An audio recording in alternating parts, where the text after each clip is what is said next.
قل متاع الدنيا قليل والآخرة خير لمن اتقى ولا تظلمون فتيلا أينما تكونوا يدرككم الموت ولو كنتم في بروج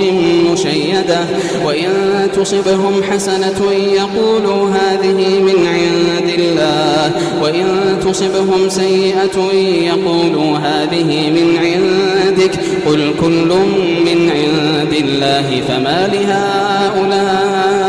القوم لا يكادون يفقهون حديثا ما أصابك من حسنة فمن الله وما أصابك من سيئة فمن نفسك وأرسلناك للناس رسولا